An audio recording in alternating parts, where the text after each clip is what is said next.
بسم اللہ الرحمن الرحیم۔ ناظرین اکرام السلام علیکم۔ غازی عبد الرحمن الب یہ ارطغرل غازی کے نہایت وفادار اور قابل اعتماد سپاہی تھے، جن کا کردار ڈرامہ سیریز دیریلس ارطغرل اور کرولش عثمان میں بڑے خوبصورت انداز میں پیش کیا گیا ہے۔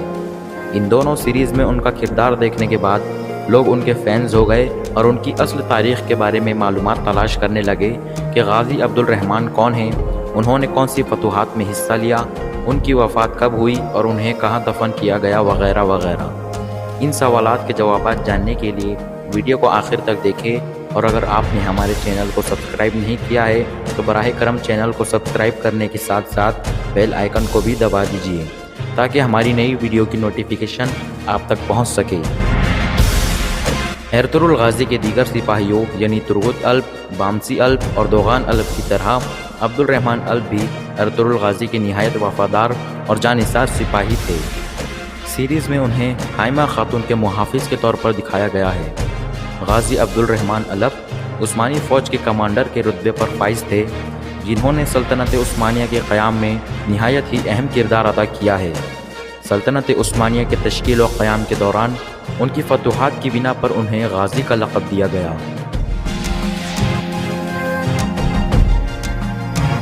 عبد الرحمن غازی کے بارے میں یہ مشہور تھا کہ وہ رات کو دشمنوں پر تیر چلائے بغیر نہیں سوتے تھے اور دن میں گھوڑے کی پیٹھ پر سوار ہو کر تلوار چلائے بغیر نیچے نہیں اترتے تھے۔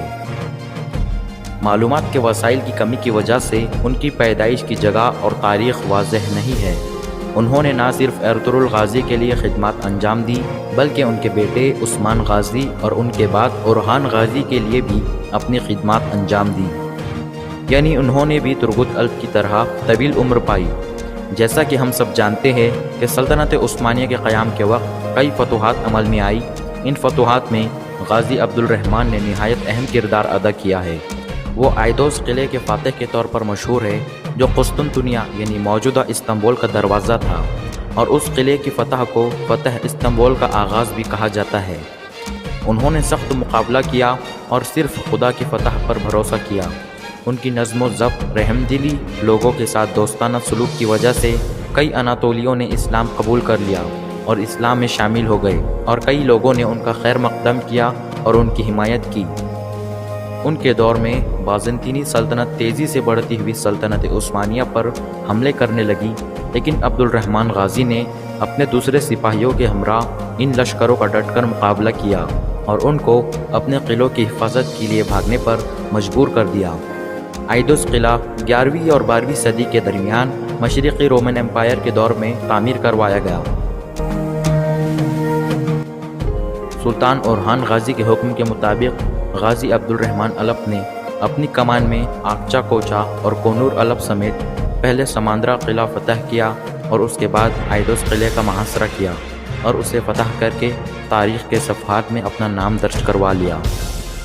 مشہور تاریخ دان عاشق پاشا زادے لکھتے ہیں کہ آئیدوس قلعے کی فتح کے پیچھے ایک محبت کی کہانی بھی پوشیدہ ہے۔ وہ لکھتے ہیں کہ ایک دفعہ قلعے کے تیغپور کی بیٹی یعنی شہزادی نے خواب میں دیکھا کہ وہ ایک گڑھے میں گر گئی ہے، اور تبھی ایک خوبصورت شخص اسے گڑھے سے باہر نکالنے میں مدد کرتا ہے، اور بعد میں وہ لڑکی اس شخص کی محبت میں گرفتار ہو جاتی ہے۔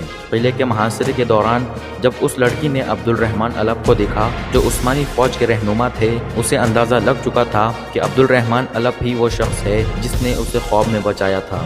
اس لیے اس نے قلعے کو پرامن طریقے سے فتح کروانے کے لیے ایک خط لکھا اور اسے پتھر کے ساتھ باندھ کر عثمانی فوجیوں کی طرف پھینک دیا۔ اس خط میں شہزادی نے عبد الرحمن غازی کے متعلق آنے والے خواب کو بیان کیا، ساتھ میں یہ بھی لکھا کہ وہ قلعے کو فتح کروانے میں ان کی مدد کرے گی، لیکن اس کے لیے ان کو محاصرہ ختم کرنے کا ناٹک کرنا ہوگا۔ اس کے بعد رات میں شہزادی انہیں قلعے کے اندر داخل ہونے میں مدد کرے گی۔ چنانچہ عثمانی فوج نے شہزادی پر بھروسہ کر کے ایسا ہی کیا، اور رات میں شہزادی نے قلعے کی دیوار سے رسی نیچے پھینکی۔ اس رسی کی مدد سے عبد الرحمن غازی اوپر چڑھے اور قلعے کا اندرونی دروازہ کھول دیا۔ اس کے بعد عثمانی فوج قلعے میں داخل ہوئی اور پرامن طریقے سے قلعے کو فتح کر لیا، اور اس کے بعد شہزادی اور عبد الرحمن غازی کی شادی ہو جاتی ہے، اور بعد میں ان کے یہاں ایک بچہ بھی جنم لیتا ہے۔ کچھ مورخین کے مطابق شہزادی کے خواب میں آنے والے شخص اسلامی پیغمبر حضرت محمد صلی اللہ علیہ وسلم تھے۔ عبد الرحمن غازی کا انتقال سن 1329 میں اورحان غازی کے دور حکومت میں ہوا۔ سوغوت میں ارطغرل غازی کے مزار کے باہر ان کی ایک اعزازی قبر موجود ہے، جبکہ ان کی اصل قبر ارزروم کے ایک گاؤں کے قریب ہے۔ دیریلس ارطغرل اور کرولش عثمان میں عبد الرحمن علب کا کردار ادا کرنے والے اداکار جلال ال ہے، جنہوں نے عبد الرحمن علب کے کردار کو بخوبی نبھایا ہے۔ اصل زندگی میں بھی جلال ال ایک رحم دل اور خوش مزاج شخصیت کے مالک ہے اور اپنے مذہب اور اپنے ملک سے بے حد محبت کرنے والے ہیں۔ امید ہے آپ کو یہ ویڈیو پسند آئی ہوگی۔ ہماری حوصلہ افزائی کرنے کے لیے ویڈیو کو لائک کیجئے، اپنے دوستوں میں شیئر کیجئے، کمنٹ باکس میں اپنی قیمتی رائے کا اظہار ضرور کیجئے، اور ایسی ہی دلچسپ معلومات حاصل کرنے کے لیے ہمارے چینل کو ضرور سبسکرائب کریں۔ اللہ حافظ۔